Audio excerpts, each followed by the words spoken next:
This is the Media Police Post, broadcasting from the Fort Hall School of Government. In this show, we police the state of truth in the Republic. And because truth is communicated to us by journalists and analysts, we have made it our civic duty at the Fort Hall School of Government to put it to the test. We advance from two confirmed truths about the media. One, and according to Roger Stone, the media is either lazy or evil, and for the most part, it is both evil and lazy. That is why the truth, their truth, must be put to a test. Two, that journalism is verified gossip. In fact, what is presented to us as news analysis is gossip that has been verified by journalists. This gossip has to be ground truthed. We will assess the state of truth in what they submit to the Republic, and we will pass verdict on what is true and what is not. For the record, we are not journalists, we are thinkers. We are not lazy or evil, and we do not verify gossip. What we give you is the truth that sets you free. On today's show, we will discuss ideas that reflect unformed and uninformed opinions and ideas that made you stupid. These are narratives that fell into the cognitive trap of we see things as we are, not as they are. Narratives based on conjuncture history and those that smack of envelope journalism. Welcome, CS and GK. Something. Thank you. So this weekend, I read an article titled BBI Flop and Uhuru's Diminished Legacy by Gitau Warigi. It was in the Sunday Nation.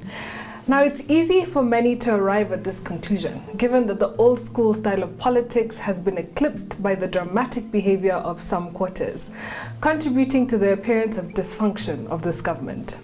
Yes, having two high-profile politicians from the same party having a war, of course, makes good political theatre. But in Uhuru's final year, he must make the ultimate trade-off between politics and finishing his legacy projects. I submit that he ought to do both. This led me to reflect on trade-offs. Uhuru has surely asked himself, with less than a year to go, which problem does he want to solve? If a strategy is about making choices or trade-offs, Uhuru has to be deliberate about the trade-offs he makes in his final year. So, borrowing from Greg McKeown's book, Essentialism, Uhuru has to operate like an essentialist. He has to find value in doing less, but doing it better, to make the highest contribution in the shortest time. What most Kenyans missed about the thrust of BBI was that the principle of political stabilization is core to economic development. In other words, siasa mbaya, maisha mbaya. And while Uhuru has lost some ground on this because of BBI, he is still committed to political stabilization. Uhuru is adopting what we like to call a saddling strategy, which means keeping his current agenda of big push development investments while adopting a very competitive political strategy, despite not being on the ballot in 2022. So when Gitau absurdly observes in his article that Uhuru will only be remembered for his infrastructure and not his politics, I vehemently disagree. I would argue that the handshake was instrumental to the peace and stability we see today. And when Gitau likens Kibaki to Uhuru for bungling political projects, for me, this is shallow reasoning. Because are we talking about the same Kibaki who dissolved cabinet in 2009 after they failed to pass his referendum? He made no apologies for that. And he would, for those, especially those that would not toe the line, he simply told us, it has become necessary for me as the President of the Republic to reorganize my government to make it more cohesive and better able to serve the people of Kenya. It was ruthless, but it was necessary. Kibaki had a quiet sort of power too, appearing confused when he really was very shrewd. And the same goes for Uhuru. Very few have seen his political hand coming. He has a mindset of a chess player, but the ruthlessness of his silent moves still leaves many baffled. And the next thing I wonder, could he force a crisis to bring everyone to the table? I'm quite in agreement with that, and probably why we don't see the depth of his chess moves is because Professor Mutahi Ngunyi has told us that President Uhuru Kenyatta is the least studied politician in Kenya. Hopefully, this may not always be the case. Gradually, observant analysts and students of government are increasingly appreciating the sophistication of President Uhuru's vision for country. There were two articles in particular this past weekend that offered such analysis. The first article is by Collins Adjoke, appearing in The Star yesterday. Mr. Adjoke steered away from the sensationalist short-termism often used to characterize the handshake, e.g. 2022 etc. Instead, he contextualized it in the broader context of our long, complex history, especially in terms of politics and ethnic relations. He observed, given the deep political and socio-cultural differences we grew up in, many could never bet on a sitting president from the Kikuyu community tapping a Luo to be his successor in our lifetime. The odds would be totally improbable if that Kikuyu was a Kenyatta and that Luo an Odinga. It's truly surreal that we have lived long enough to see Uhuru Kenyatta actually point to Raila Odinga as his preferred successor. The act of Raila sticking out his head for 4 years to help the president stabilize the country make the two probably the bravest men to ever walk this land. The second article is by veteran journalist Charles Onyango Obo in the East African on Saturday, and he took the pulse of the Eastern African countries. In it, he observed that President Uhuru had presided over dramatic expansions in infrastructure, and that under President Uhuru, Kenyan capital and big business have seen a dizzying expansion in the region and beyond. So much so that President Uhuru represents the collective face of East Africa to the world.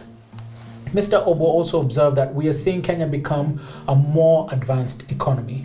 Now, those two articles from this weekend, when juxtaposed, give a sense of just how broad the spectrum of President Uhuru's vision is. And the more we study him, the more we realize it. One might liken this realization to how, as humans, we gradually realized over time that the world and the universe were not simply a patchwork of random things, but actually a well-mapped out tapestry of intelligent design.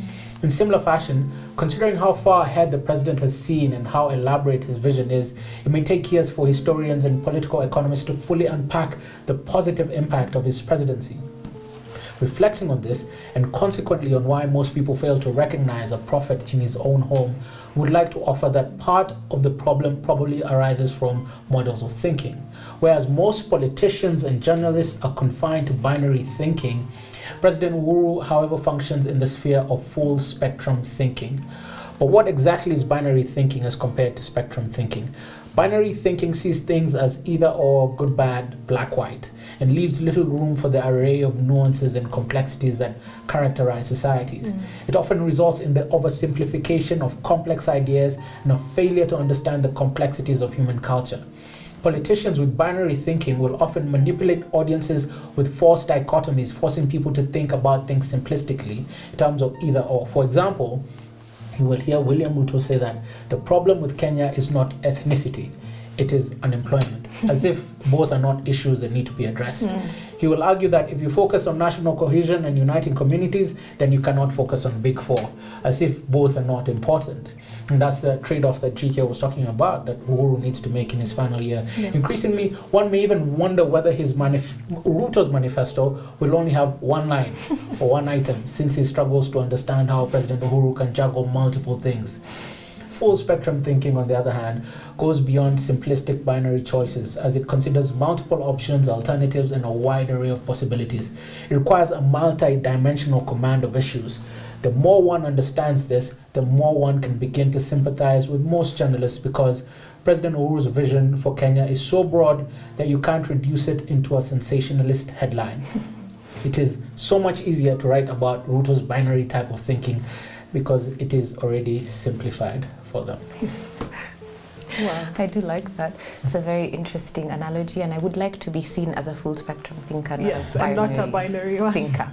And I'll also take us away from politics a little bit and back to the Katiba path. And last week on Friday was the 11th anniversary of the promulgation of our Constitution, the 2010 Constitution.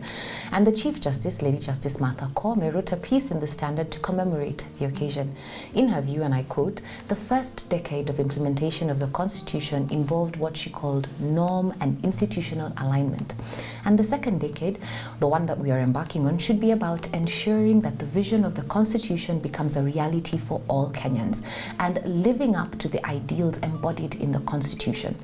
Lady Justice Kome ended her piece with the thought that the Constitution was our sure route to establishing a socially just state and society for all Kenyans.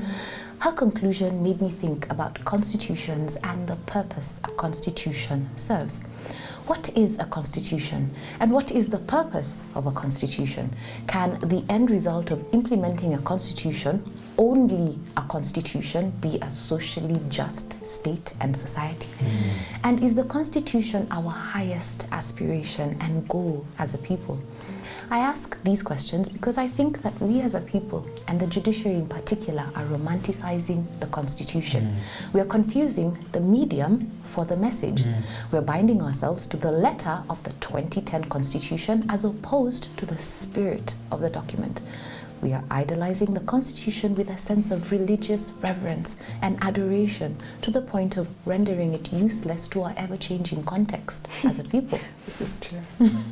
Ugandan Chief Justice of the 90s, Justice B.J. Odoki, once said that a national constitution has both political and legal dimensions. In political terms, a constitution is a framework through which the polity agree on who gets what, when, and how. It is a power map that defines the political space and the relationship between the state and its citizens. In legal terms, a constitution is the fundamental and supreme law of the country. But even though the constitution is our highest law, it is not cast in stone. And Jai Sai Deepak, an Indian lawyer, said, and I agree with him, that the constitution in itself has no intrinsic value, but for the fact that it represents the collective will of the people. Jai Sai adds that given that the Constitution has not fallen from the heavens or been revealed by a divine voice on a mount or authored with the guidance of an archangel, to lend rigidity to a man-made document by imputing a sense of religiosity to it is to defeat its core nature and therefore its object, which is to reflect the will of the people at a given point in time. So do not be deceived. The Constitution and its contents cannot and should not be our highest aspiration and goal as a people. I like that. Indeed. Thank you for joining us on the Media Police Post. I'll see you next Monday, and remember, columnists, we have put you on notice.